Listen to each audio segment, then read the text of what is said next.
Avram, I wanted to say we are doing this interview obviously because I've always wanted to interview you, but also because you're coming out with a book. So Avram is somebody who doesn't hide the year of his birth or anything. So you're 75 now. 76. 76 now? Yeah, you just completed 76. I was trying to give you the benefit of 75 round numbers. No, I'm wiser. You're wiser, that's true. And you left Intel almost 21, 22 years ago. 1999. Right? Yeah. So why this book now? What made you write this book? Partly, I figured if I don't do it now, I'm never going to do it. That was what emphasis.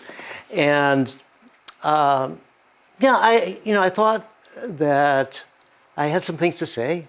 I had some experiences. I had some stories. I knew something about history. There were things that would go with me if I didn't put them down and make them available.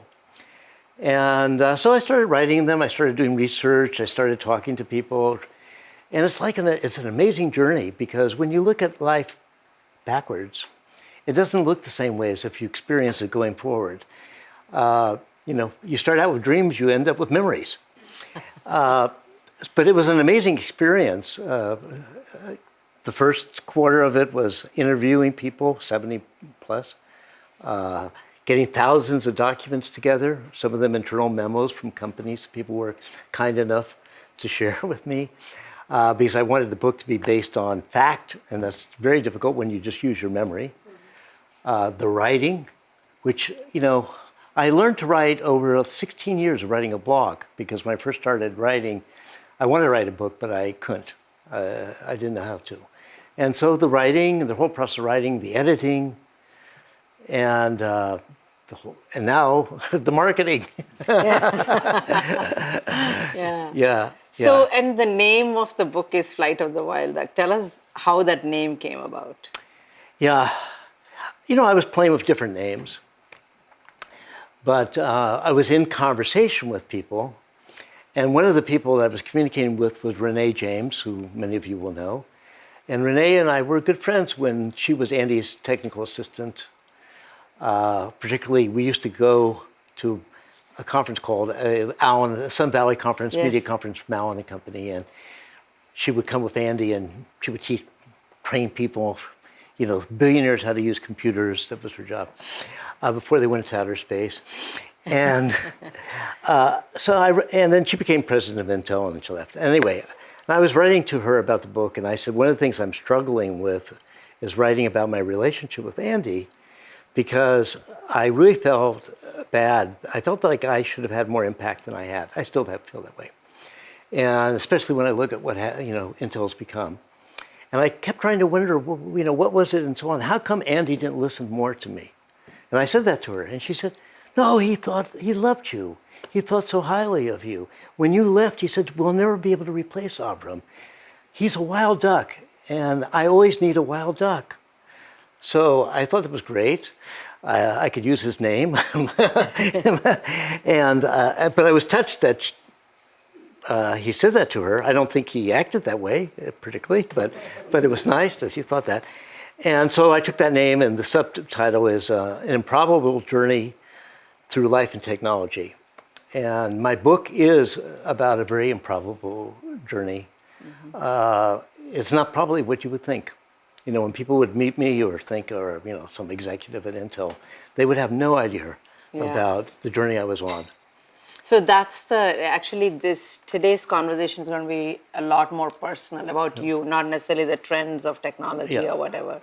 In you always talk about luck and tenacity being very important for success. Yeah. And you talk about luck a lot, actually, in all your previous interviews, etc. Now, you were, you didn't go to college, you were a merchant seaman, and then you went into medical stream. Like, what stroke of luck, what happened that got you from merchant seaman into medical field, and at 29 you were a associate professor. Like, what was that? How did that change? What was the incident that changed it? It's so funny. It's really interesting because there's another book that was written by a friend of mine You may remember him, Jonathan Taplin. Yeah, of course, entertainer. yeah. So Jonathan wrote a Holly number, Bolly, was it? No, he wrote one book about that. He wrote a book Yeah. about Facebook, but his Right, recent right. book is called The Magic Years. Yeah. And this is an individual that could have been me. I could have been him. He could have been me. Because Jonathan, who's just 2 years younger than I, he ended up being the road manager for Bob Dylan. And then he ended up doing the same thing for the Rolling Stones. And he tells the whole story, but he talks about the people, we know all these people, same people, Janis Joplin, Jefferson Airplane, and Allen Ginsberg. Actually, I knew Allen better than he did, but anyway, we knew all these people at different times, but never at the same time. And he did that for a while, and then he decided to make movies. And he made movies with Scorsese, and he was a successful movie producer. And then he decides, no, I'm going to be a banker, and he became a merchant banker for Goldman Sachs, running media. And then he says, no, I'm going to do a startup. And he did the first kind of, I wouldn't say streaming, it wasn't fast enough, but anyway, downloading movies called Entertainer. That's where I met him. We invested in his company. Right. I didn't know anything about his past. After he gave that up, he became the director of innovation at the Annenberg Center for Communication. Yeah. But anyway, reading his book, I realized, you know what? I could have been him. I knew all those people in music. I studied music. Yeah. I could actually write music when they couldn't. I was in demand, And I could have done it, except I hated their music. I loved jazz. I didn't like rock and roll. So that saved me from a different life. And, but I also loved, I wouldn't say technology. I didn't know what technology was. I loved physics and I loved electronics and whatever. And I needed a job. So I had been a merchant seaman and I had saved a bunch of money and I spent most of my time in, picketing and civil rights and the Vietnam War and going to jail and whatever. But I ran out of money, so I needed a job. So I said to my friends, does anybody know a job? And one guy said, he was a resident at the University of California. I'm working there for this guy. He's studying people's brainwaves. And he wants to understand if people can control their brainwaves, and he needs to build some equipment. So he's looking for somebody to do that. So I said, I can do that. So his name was Joe Camilla, amazing man. And Joe said, can you do it? I said, well, I'll tell you what, let me try, and I will do it, and if I do it, you will hire me. You agree? Yeah. So I built the first equipment to do biofeedback for brainwaves. And this was in 1966. And that's how I started. And Joe was my mentor. And we talked about mentors. So Joe was my mentor. Joe turned me into a scientist. He taught me the scientific methodology. He taught me statistics. He told me everything. And so we worked together, and that's when we got a computer there, and nobody knew what a computer was, really. We were just going to run some software that somebody else had developed. And I said, I wonder what this is. And I opened up the back of it, and I looked at it, and I couldn't figure out how it really worked. I spent about 3 a.m. I discovered software. I never knew there was software. And it was like an epiphany. So by that morning, I was a programmer. Yeah, it's like a scientific computer creator and a programmer all in one night. And in one of the things you talked about, it really struck me is we were talking about buying.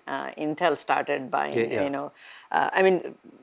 Just not to skip steps, you It's a big jump. went there, and then it's a lot of. So okay, before going to buy, maybe you went to DEC after that.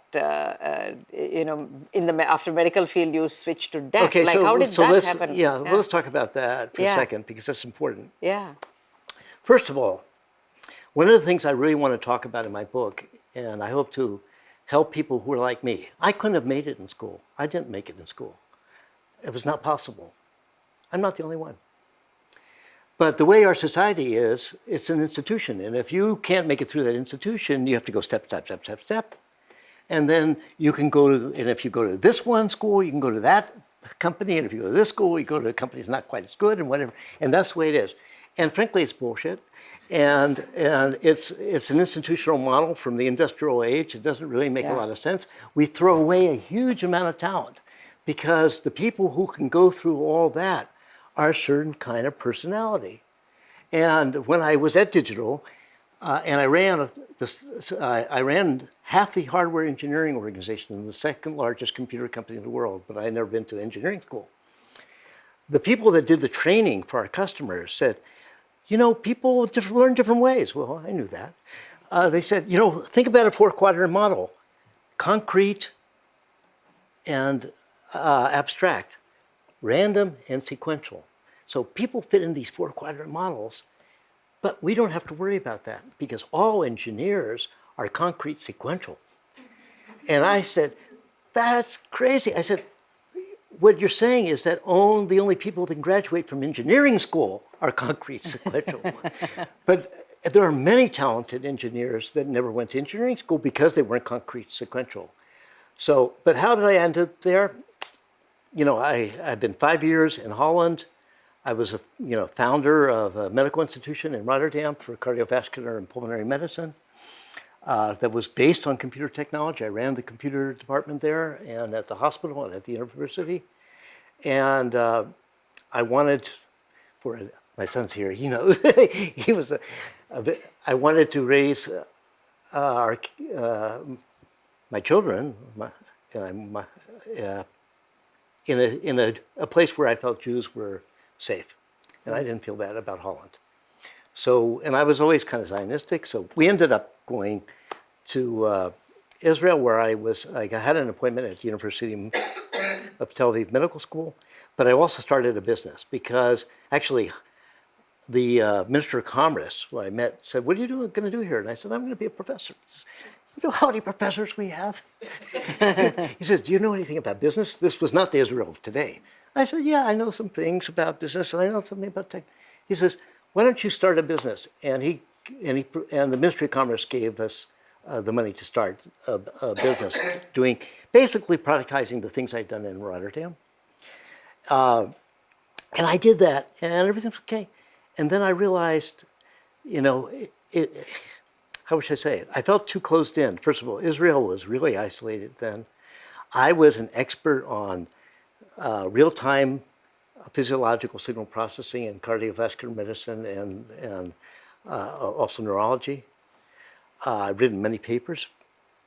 I was in my early 30s. I didn't know what I was going to do. And I said, I'm either going to get deeper in medicine or I'm going to get deeper in computers. And as soon as I said that, I knew, what do you mean? You can't give up computers. Yeah. So I had a lot of contacts at Digital, and so I left the medical field and I went to a computer company and I said, I want a job in engineering because nobody will succeed in this company if they can't prove they're an engineer. Right. So give me a job in engineering. And I did, and I got promoted a bunch of times and whatever. And yes, that's the Digital story. So see, there was a common, at IIT Bombay, we had a deck machine, didn't we? It's like we used to sit all night, punch cards and upload. We had one of those yeah. But let me just say one thing, and because what I'm trying to communicate is take more risk than you feel comfortable with. People are afraid to take risk, but it pays off. And if you fail the first time, you do it the second time and the third time, Yeah. And so I'm still kind of amazed that having no credentials at all, having achieved at the age of 29 being an associate professor in medicine, having written, dozens of academic papers and whatever, I walked away from it all and started again without a degree in engineering. But I think we should all take more risk. Yeah, and also you work closely with Ken Olsen at DEC, and there was a famous quote by him. I don't know is it true or not. He said that the worldwide demand for computers is 4 or something like that. He really didn't believe in personal computers. No. He didn't know what personal. When he said that, he wasn't talking about personal computers. He was talking about computers in homes. And there were no personal computers, and he thought people were talking about mini computers, things in racks. I think he was probably right, but it was misquoted. Misquoted, yeah. Yeah. I did work very closely with Ken. Yeah. a very interesting man. I mean, I could, Yeah. opine on it for a long time. What it Yeah. was like to work with Ken Olsen and Steve Jobs were very much alike, and that will might surprise people, but they Yeah. were very, very much alike. Yeah. And so you were at DEC for a long time. Three and a then half years. Three and a It's half not long. years. And then you went to Franklin Computers. And the thing I want to talk about Franklin a little bit is you talked about how the legality of what Franklin was going through actually was much more complicated than it was understood. So what do you think? You went to Franklin because you wanted to create not just a Me Too Apple product, but something new that Franklin I could went do. to Franklin partly because I was a coward, because I wanted to leave digital. I was going to leave digital because I was convinced that digital didn't know how to market, and that the area I was working in, which was, basically personal computers, but they weren't, like the IBM PC, that digital would not be successful. That this was a marketing game, and I had a big, I wouldn't say fight. Well, we were kind of screaming at each other. I said to Ken Olsen, "We've got to have great marketing and good products," and he said, "No, we have to have good marketing, great products." I said, no, we're back and forth. And he says, "You don't understand. We're not capable of having great marketing." And I thought, you're right. They didn't have Ellen. And You're right. You're right.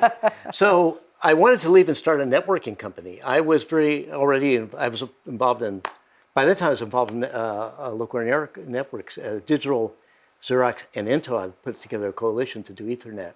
And I was doing the digital part of it. I had the first product that had Ethernet in it. But I was scared to start a company. I didn't know how to do it. I didn't know how to raise money, although some people said they would back me. And then Franklin, which was a Apple II clone, it was growing faster than Compact. And the first year it did $80 million, this is now back 1983. And they realized that they were lucky, okay, and that they needed to take advantage of this and see if they could bring somebody in to build a team, leave the company, take the company public. We were going to go public. At that time, $350 million was a lot of money in 1983, 84. And and finally they said, "And we're going to give you $1 million in stock." I didn't, $1 million, that's something I ever thought about. And I said, yeah, it wasn't worth it, $1 million in a sense, right? But we're going to give you the stock. And I thought, okay, I got a salary, I got a stock, the company's going public, I don't have to raise the money, we're going to have the money. I can mold this company in myself, I can bring the people in, and I create a real computer company. That was my dream. And Franklin had already had a lawsuit with Apple. And had prevailed in the lawsuit. My daughter-in-law is an expert in copyright law, so she knows all about this. And there were many reasons that Franklin had given, and one reason was you can't copyright firmware. Like a BIOS, you can't copyright that. Well, Apple appealed it, by the way, using the same law firm that Intel used, and which is one of the reasons I went to Intel, and they appealed because they had good lawyers. They appealed, I learned the importance of that, and so they appealed, and before I joined the company, I met with the lawyers of Franklin. And I said, is this anything I should be concerned with? They said, no. This is in the bag. It's never going to happen. The appeal is just a formality. We're going to go. We have investor meetings. I'm at the Carlisle Hotel meeting with people that want to invest in the company, go public. And then I didn't even go to the hearing. And then the judge said, we don't like that one thing. We think, that you can't copyright, a firmware BIOS. Go back and rehear it, the lower court. And so people thought we lost the suit. We didn't lose the suit. We were supposed to go back. But in the meantime, though, the IPO is gone, right? The bank, we had a loan with the bank. The bank says, hello, you know, we'd like our money back. So it became a really horrible situation where we were going from profitability to, we had to do things, sell off inventory to keep the company going. We had no money coming in. But the interesting thing is that you didn't really lose it. It's the perception that you may lose, that's what it was, right? Yeah. And then actually we ended up reaching an agreement with Apple and the company, but we missed our window. We missed our window because we were going faster than compact. We could have been compact. So one of the things that I, think about sometimes was, wow, what if we were compact? What if I was the CEO of Compact? And then I bought Digital Equipment Corporation. And then disappear. It could have happened. There's lots of universes out there. We're just happen to be one of them right now. So there's maybe one where that happened. Yeah. So that's but the thing I found out and why I left, or I was half booted out, half left. I don't know. Is I thought that what was really important was to be really smart. But in that situation, what's really important is to be really experienced. And I didn't have the level of experience I needed to deal with vendors that said they were going to come and shoot me, and think, I didn't know how to handle it, and I wasn't, and I had to be really tough and not pay people. It was anyway. I left, and then I was out of work. Is that when you decided you never want to be the CEO of a company? Yeah. I mean, maybe I could have been, but you have to be prepared as a CEO of a company that there are going to be good days and there are going to be bad days. And I just wanted the good days. So you came to, then after that you came to Intel. What attracted you, you said, was that you're a strategy person, think differently. Two reasons I joined Intel. One was I was out of work for a while. So I was starting to feel a little bit nervous. But the way that happened, Mike Richmond, anybody here know Mike? Anyway, Yeah. Mike Richmond found an article about me in the New York Times and sent it to Les and said, this seems like a guy that might be interesting to hire. And Les called me and said, I'm from Intel, I know it. So, would you like to talk about maybe, working with us, joining us? And I said, well, I'll tell you what, if I ever get out to Santa Clara, I'll let you know, maybe we can meet. That's how interested I was. And I went out to meet with, interview at a company called Convergent Technology. And I called Les and I said, I'm going to be out, but the only time I could meet you would be Saturday morning for breakfast, if you want. And Les said, okay. We met in Woodside. And another mentor, Les, God, I just saw a world of him. And anyway, so we decided that we would explore this.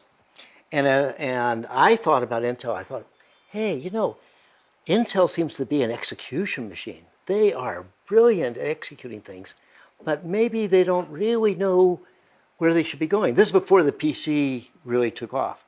But they're the leader in this really important technology. Maybe I can help them understand where to go. And so I asked Les if I could see the strategic long-range plan of Intel. He told me about this planning process. And he said, yeah, sit in that conference room. You can read it. You can't take it out. You can't make notes. You can't make copies. Just read it. And on maybe the first or second page, it said, change is our ally. We should embrace change. And I fell for that because, okay, I believe that. But, and so that really helped me. And then I had to go through, a big interview process, you might imagine. I interviewed with Gordon and with Andy. And I talk about this in my book because it's really funny about Andy. So how am I going to get through this guy? And I read some of his books, High Output Management or whatever. And I said, so I never take notes. I never write down things because I basically remember them. And so I decided, but he's got to know that I really studied his book. So I bought a notebook and I filled it with notes. About the book? About what I learned in my interviews at Intel, not about his book. And I had it there. And then I said to him, can I ask you some questions? Yeah, well, yeah. then I turned to all the questions I wrote down, He was like, he was watching me do this, And so then and I said to him, why would you want me at Intel? And he said, well, we need to change. We're going to need to change. That was true. And we need somebody to help us change. Well, oh, that's me. Except, in retrospect, I think he said, we need to change, so you make us change, because... Let me see if you can make me change, Yeah. So, but he picked up this is probably the best meeting I ever had with Andy, because he picked up the phone and he called Les and I said, I think you should hire this guy right now. Which I was pretty impressed with that. And I went down and I got hired. So see, Andy thought that he was very organized because he's written notes and all that. That's the last time that ever happened. No, it wasn't. No, because in the beginning at Intel, when I realized that I wasn't being very effective, because I'm not like, remember, I'm not concrete, sequential. Right? So I would have intuition. I write a lot about intuition in my book, and I say intuition is when you know something, but you don't know why you know it. Yeah. And at Intel, that meant you didn't know it. Yeah. So I would go to meetings with all kinds of made-up facts, and I would go and I would write down. When somebody was talking, I would write down, and if I really wanted to impress them that I really thought what they were saying was right, I would write really hard, and I would leave the meeting and I would throw the paper away. But they really thought you were paying attention. After a while, when I had some success, I stopped doing that, But in the first couple of years, I had to kind of fake my way through this process. See, one of the things I want you to talk about, Avram, couple things before I want to open up for everybody. You talk a lot about growing the market. I mean, when I started working with you, I saw Avram used to say, give me any pipe that comes into the house. It could be cable, it could be drainage pipe. I don't care. I put data through it. It's sort of, I need a pipe into a house. So a lot of the work you've done in understanding cable modems, Intel and Microsoft working together, etc. But the one thing I want you to talk about is, how you always used to say consumer, consumer, consumer, and Andy said, I don't believe in it. But then a call from... that's so funny. Just tell that a little bit. So, when I joined Intel, actually in 1984, my secret ambition was to get Intel to work in the consumer market, which was really hard because, as you know, some of you may know, Intel made a run at the consumer market. They bought a watch company, which failed, and then they, and every time you talk about the consumer market, Gordon had this watch, a Chroma, and he would take it off his hand and he would stick it on the table. Don't forget what happened. He wouldn't say a word. You just knew there's the watch on the table, I think it was like a $5 million watch or something. I forget what they paid. Anyway, so, but then I made again, in some sense for me, a horrible discovery. I discovered that Intel wanted to be in the systems business. Had I known that, I wouldn't have joined. But at that time, Intel thought that half of the revenue of the company would come from building computers and computer subsets, the CPUs of computers. But the computers in those days weren't personal computers; they were mainframes and mini computers. And they started a project to do that. They started first a component project called the 432, which was a disaster. And then they did Gemini, which was a joint venture. Intel managed to convince Siemens to pay for this debacle. Anyway, to build, the world's most over-engineered computer system, And when I looked at it, I saw there was nobody that knew anything about marketing that was involved. There was a head of engineering from Siemens and a head of engineering from Intel and a semiconductor guy, and it was not a marketing person, not one. And there were like 450 people or something working there. So they weren't business people. So I said, Les, I think I need to help these people, but I just felt it was my obligation. I spent 3 years doing it, which I didn't want to do. So then after we spun it out as a joint venture with Siemens, which didn't last very long, I moved to Santa Clara because I also realized that even though Intel said it didn't have a headquarters, it did, and I wanted to be located in the mythical non-headquarters of the company. Actually, it's a very funny thing you said. they say that Intel doesn't have headquarters to all those who are not in R&B to make them feel good. Right, that they feel they're okay. So, I mean, you couldn't tell because everybody had the cubicles and whatever. But so I did a lot of business development work to begin with some acquisitions and some early stage investments. I went on sabbatical and I came back and I said to Andy, I want to work in the consumer market. I want to invest in consumer technology. And Andy says, there's no consumer market for computers. And I said, no, I think there is. And actually, by that time, there already was. But no, there isn't. So to Andy's credit, he never stopped me. He never, most of the time he didn't agree with me, but he never stopped me from doing whatever I wanted to do. And so I said, but he told her, he says, I'll let you do it, but you can't get anybody else to help you. And then we had a meeting, like about 200 senior managers of the company not too long after that. And he says, by the way, Avram wants to work in the consumer market. There's no consumer market, but I told him he could waste his time if he wants to, but none of you help him. So then I started telling people, every Tuesday I'm going to sit in this conference room and I'm going to think about the consumer market when I'm having lunch. And pretty soon people started coming into that conference room for lunch, and I had to get bigger and bigger conference rooms.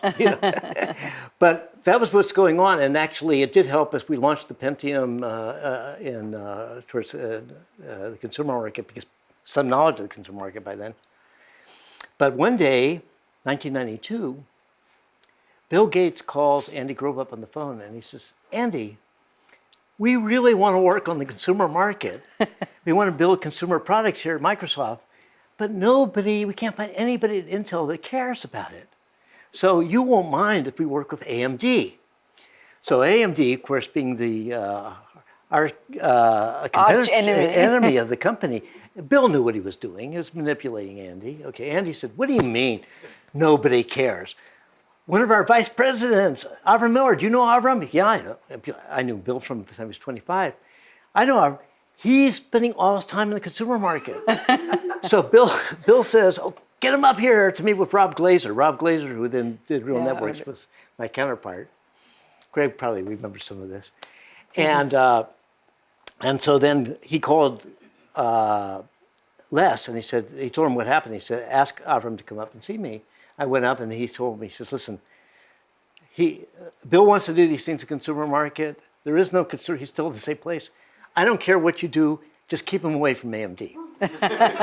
So I went up to Microsoft and I found out that they had a couple of projects. And one project, they wanted to build an intelligent set-top box. And they were working with a major company called General Instruments, which is the largest company. By the way, the CEO at that time was Don Rumsfeld, who just recently passed away. I met with him with the flags and the eagles behind his desk. And so we started working with them, building what we called Pandora's box. And it was a modified 386 set-top box. But we didn't really believe Vinay was involved in it, I think, I moved to GI from Intel. Oh, did you? Yeah. Oh, we have to. Yeah. So we, with Steve Main and anyway, Tom France was the guy that was running the Intel stuff, and we started working on it. And the great thing from that was I got a chance to really learn how the cable network business worked. Not just the business, but the technology of the cable industry. I really understood it. I had to. And then I realized this is never going to work. Cable guys aren't going to be able to pay for something that's going to be able to do this. There are not enough pixels on a TV. Nobody wants to be interactive in their living room anyway. This is stupid. And I saw the growth of interactivity on personal computers in two places. One was at homes, people going to AOL and Prodigy and so on. And the other, people staying after work to use their computers and broadband, high-speed networks at work. I call it home at work. So we decided, G&I and Intel, we decided to build a cable modem, 1993, and not tell Bill Gates. So we kept the other thing going on while we did this in secret. And when Bill found out, I won't tell you what he called me, but you can probably guess some of the words he used, because we may need to edit this out, but yeah. But then we worked with the cable industry and also the telco industry. We had a lot of support from Intel Architecture Labs. It was very important. It was a great partnership. Jay was in Intel Architecture Labs. Yeah, it was a great partnership. Kevin Kahn, yeah, you worked for, and we played the leading role. Intel played the leading role in creating residential broadband. Doesn't get the credit for it because Intel didn't really want to didn't care. It wasn't really. You could have put an Intel inside on each of those residential. Yeah, but it pads wasn't if like, wanted. it wasn't like this one. Intel really didn't really take advantage of it, other than it was great for business because we it's grew growing the market. home market. Yeah. And but it was really hard work. It took 7 years to go from the first cable modem to the first 1 million users, and and having to convince the cable companies and the phone companies that this is where interactivity would happen and not the TV, and get them out of their ideas because they didn't want an open system at all. So they wanted, if you wanted to go email then and you were on Comcast, you would have Comcast email. There was no other email. Yeah. They wanted to have these closed, gardens or whatever. But it was very successful and, a lot of fun. And I think, there is a couple of things I want to underscore in what we talked about. One is we were talking about the Siemens interaction. You said that even though it was a failure, it got Intel to acquire some amazing technical talent that allowed Intel to become what it is today. So sometimes failures will also. It wasn't really a failure in some sense, I would say, even though it might have been thought of that way. In reality, if you looked at it, you'd have to say, this wasn't a failure because Siemens paid the bill and we brought in all these computer scientists that we would have never been able to bring in or who would never have joined Intel. And then they were stuck in Oregon. They didn't know what to do. They had to stay. So, the people that, many of the people that made the greatest contributions to Intel's architecture came out of that group. Right, yeah. So, yeah. So while one business fails, it may lead to something else. The other thing I do want to talk a little bit about leadership, Avram. You invest in startups and you nurture a lot of young people, etc. And you've talked many times about how venture capitalists are not maybe equipped to nurture entrepreneurs. There's a business interest there. But entrepreneurship is really huge. And one of the things you also talk about is large companies can't innovate. So innovation comes from startups. But the startup entrepreneurs are also a little bit lost. There isn't like a community they can belong to, or there's no school for startups, or you just have to learn as you go, so to speak. So how do we create a great leaders out of startups? Is it just well, first of all, I'm not sure that great leaders are the ones that come out of startups. Yeah.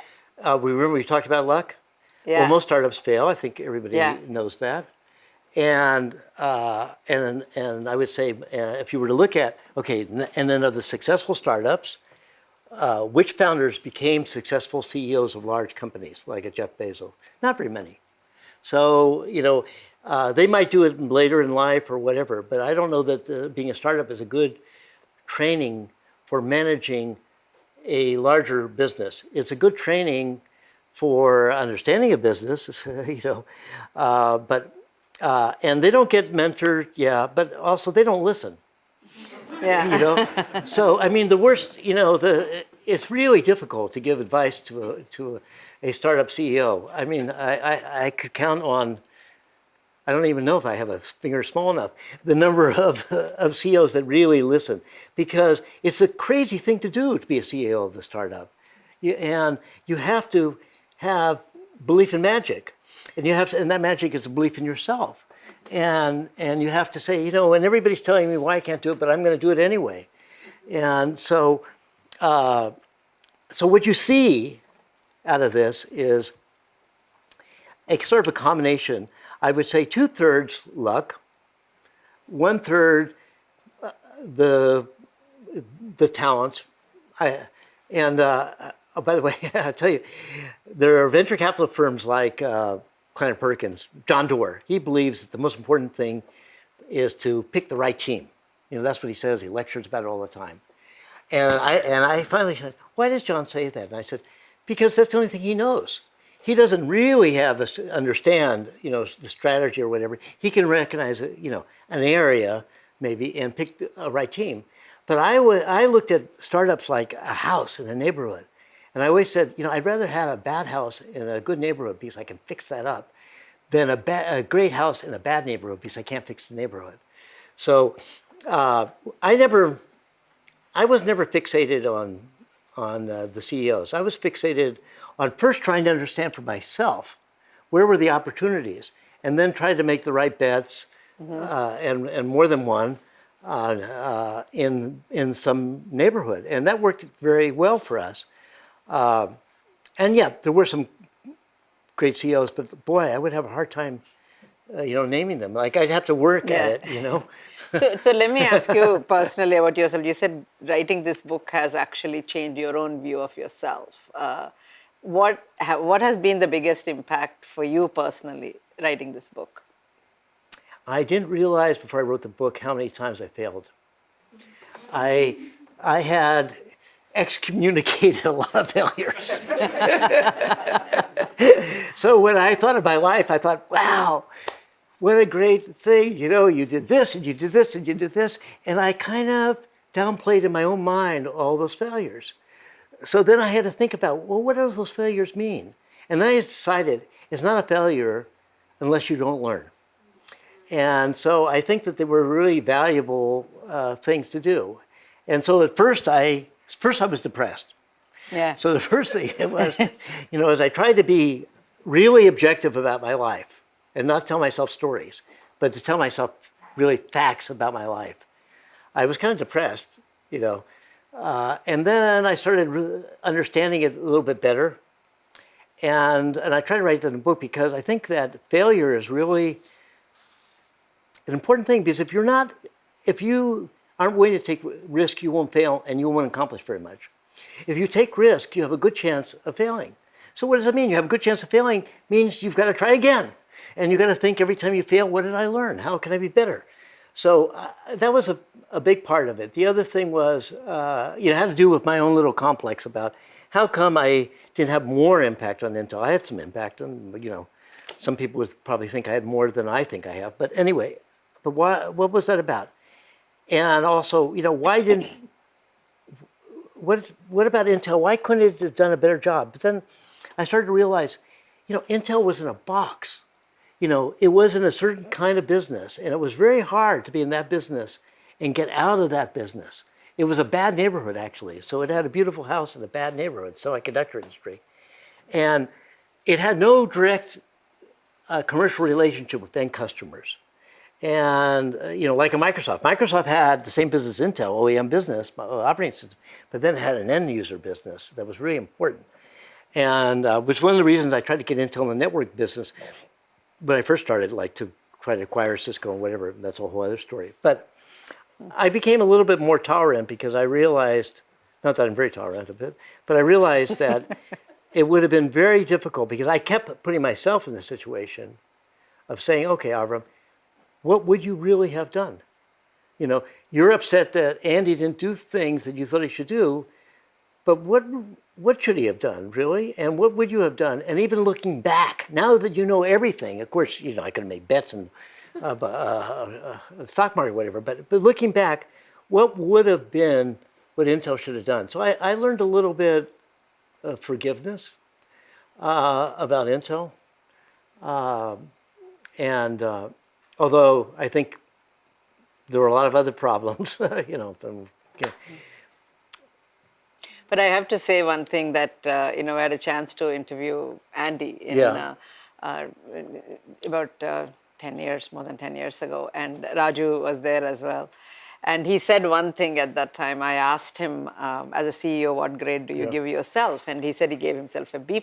And I asked him why. And then he said, because I spent way too much time about the current business and not enough looking out for future. And I think a lot of that has to do with maybe a lot of things. I mean, I remember working with you, in the sense of you dragged him out. And I remember his meeting between him and Herb Allen Sr. And it was really, eye-opener for both of them. I remember Herb Allen Sr. saying, who is this guy? I never knew people like this existed. Andy, in a positive way. Yeah. And Andy really taking to him, and you made a lot of connections. Yeah, Andy actually he did. He apologized to me later after he even had Parkinson, about a year before he died. He said, I should have listened to you more. I don't know what that really meant, but anyway, probably you should have. But the problem was, the problem that Intel had was its strength was its weakness. This is the problem that a lot of organizations have. And it was very insular. So I was supposed to be one of a series of strategic hires. I was the first, and I was the last. In 1998, on the annual report, there were 28 corporate officers, one of which was me. I was the last one to join 14 years earlier. So if you don't bring in new people, it's very hard then to adjust to some changes. So Intel clearly could have had a position in mobile communication. Could have. I brought Qualcomm. And I know, why would we want this? I said, so you don't want it? No. I said, is it okay if I make an investment? Yeah, which doesn't matter to us. So I thank them for that. The Broadcom. We were the largest investor in Broadcom. Graphics. All those things were possible. They were understandable at the time. But Intel just, it was too comfortable. I think, a lot of wisdom, as you're saying, in retrospect, we can see a lot of things. When you're standing in a huge area of success, it's very difficult to see outside. By the way, I want to, others, feel free to others. I wanted to get these things for the record, but now you can ask anything you want. Okay. I have a Yeah.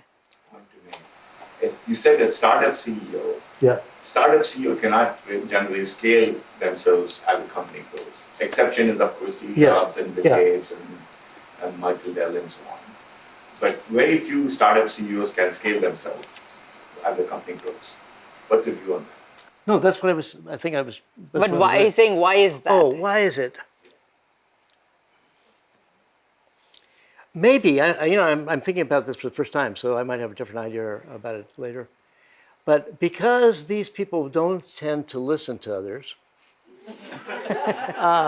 they have no way, whereas if you are in a larger organization, at least, there's also other problems, larger organization, you can learn. But the other thing we have to keep in mind is it's a pyramid. So there aren't very many CEOs of large scale companies. So naturally, there wouldn't be a large number. But, I think it's one of the fascinating things is to look at the career of Steve Jobs. Because he had all the earmarks of a failed CEO. And then he got to fail a second time. But then he succeeded a second with Pixar.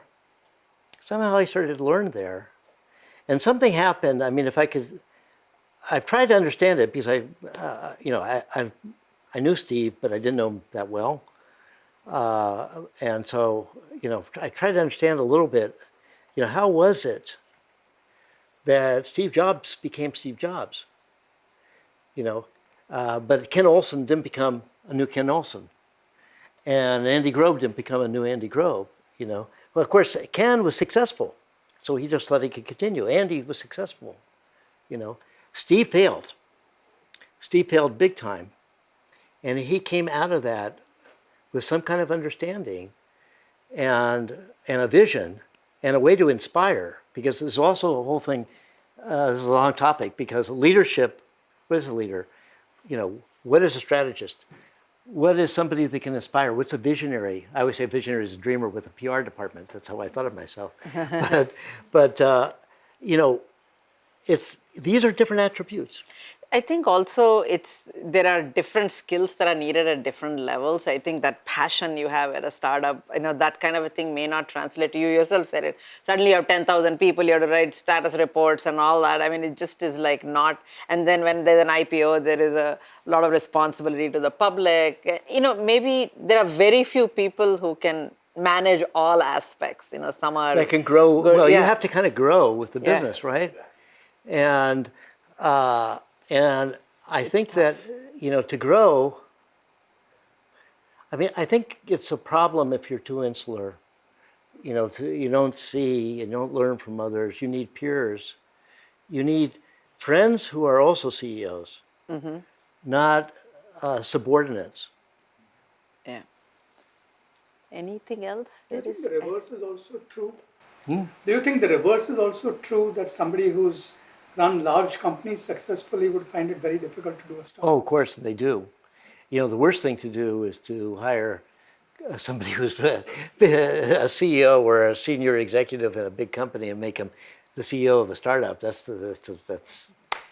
a guaranteed. Any successes of that type? Any successes?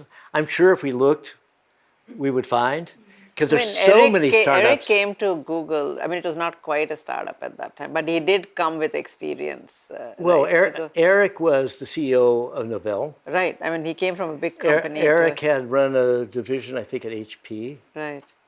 So he actually was not an entrepreneur.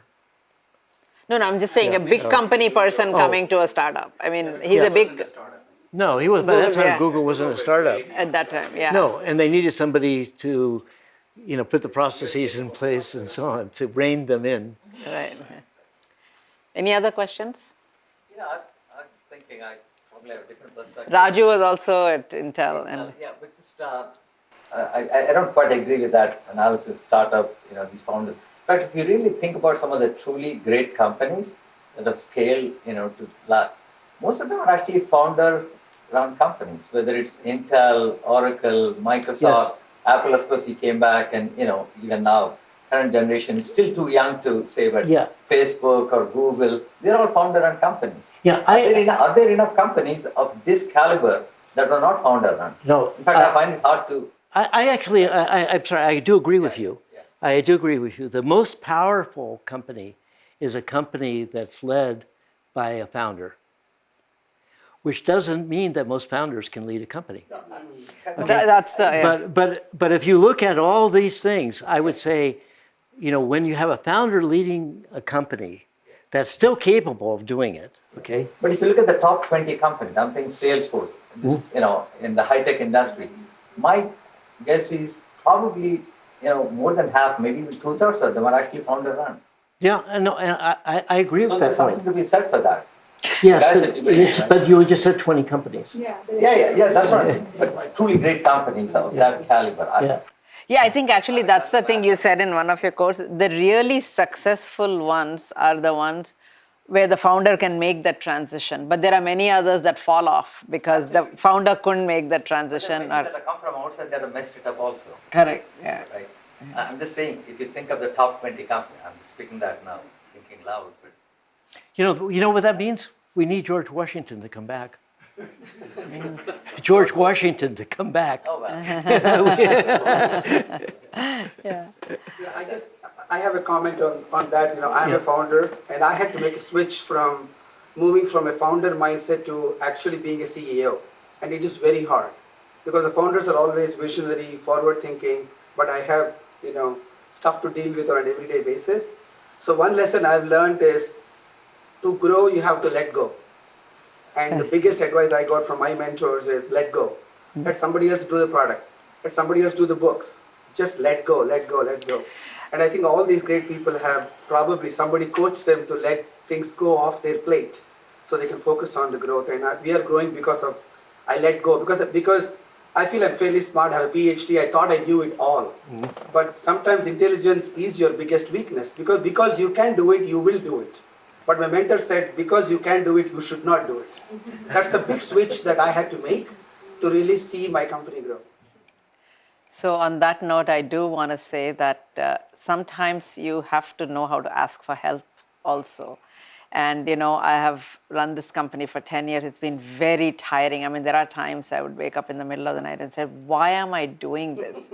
And I mean, we are here, and my son is like, you could have stayed here, you could have done this, and you chose to go there. But why? And you can't answer it. And that's when I learned, that's when I reached out to my friend Uresh, who I've known for many years, and said, can you take over as the CEO of the company and help me? Because I'm just not able to do it myself. So I think part of growing is also knowing when to ask for help. Because Anu and I are very similar people, and you need somebody who's different to come on board and help grow. So I really want to say that I've learned a lot from Avram about being the crazy one, and it's okay to be the crazy one. It's okay to ask why. It's okay to ask why not, and it's okay to stick out. And look at his hair. So he always sticking out. So, and I want to It's say important that, to have a brand. yeah, exactly, exactly. And through him, I mean, I'm glad that Aiden and Jen are also here, and Deborah. Deb, who I met ever since they first met, I think. I've known her since then, and you've been an amazing pair, and I think you wouldn't have been, you both are a great pair. Team. So I really want a great team. I really, and now Avram lives in Israel, so any of you want to go there, and Deb can tell you exactly what to see, where, with who, how. Make it a point to go to Israel sometime. So, so Avram, Thank you your very parting much. words of what would you like to happen with this book, apart from being on the bestseller list? No, What I do don't you- care if it's on the bestseller. Yeah. I mean, I guess I would be happy. I'd be delighted. I should say that. I don't care, but I'm not really Yeah. expecting But it. just leave No, us I with wanna- what would you like to happen with this book? I want it to have impact, and pieces of the book can have impact. And by the way, there's more than just this book, because when I wrote the book, I wanted to put in some lessons, and I have about 100 lessons for each one page. And an example related to what we're talking about is entrepreneurs and venture capitalists are not on the same page. Yeah. But the job of the venture capitalist is to convince the entrepreneur that they are. And then I explained that. So I have like 100 of these things, and they're going to be on the book's website, which I hope everybody will go to sometime, while duck flight. I have a place for the lessons. You can sign up, and then as I write the lessons formally, you can get them. And then there's some essays, which are things that I wrote for the book, but the book got too big, and I cut them out. But there's still, some of them are interesting, I hope. But I just want to have the impact. So, and the impact would be on different people. Like right now I'm trying to figure out, how do I reach parents of kids who were like me? Yeah. And, I'd like to do that. I'd like to tell them that your kid could be okay. And and don't judge, love. And so that's one direction, people that do venture capital and what corporate venture capital, a lot of them know me, and I've read things that I've said, but some of them. Actually, can you say a little bit more about the parents? Because I think it is important for parents to understand if your child is different. In different meaning, they're normal. It's just that they don't follow the rules. They haven't been institutionalized. Yeah. And so, well, first of all, I think COVID kind of maybe is going to have some impact in this area. Okay, that's number one. Number two, the internet makes what I did. I had to educate myself. I go to the library and read a book every day. I listened to a science program on the crystal radio that I made to listen about science. That's where I learned about Einstein. And I said, I gotta have hair like this guy. But everything now I learn too. I take courses on the internet. So it's amazing. I don't think we need these schools, but we need we need socialization. Yeah. There are things that schools do that are important. I don't think teaching is one of them. Yeah. Yeah. Great. Yeah. Yes. You said life is very different when you look at it backwards. Yeah. And when you're moving forwards, they're two different things. What would be your biggest advice to either yourself in your 20s, early 30s, or to like us now, seeing life forwards? I have to think about that, because I think that the one thing I realize now is how temporary everything is. And I think that I kept trying to make things that were permanent. I'm going to buy this home, I'm going to live here, I'm going to have this career and whatever, but it didn't ever work out that way, So and random. I mean, I didn't realize how I was living a random life, but I didn't realize that life is really random, not only just for me, but for everybody. And you know, so I maybe, I don't know, I think I just, you know, I give people advice. One of the advice when they ask sometimes is don't, it takes two things to be successful. One is luck, and the other is not mistaking luck for being smart. And the importance of humility, because I was lucky. I could easily not have succeeded. And there are people who deserved as much as me who didn't get it. And so I need to understand that. And when I talk to everybody, I can't think of them as that one's successful and they made a lot of money, and that one just failed and they didn't make it. You know, that one was lucky and that one wasn't as lucky. You know, it's not them. So yeah, anyway.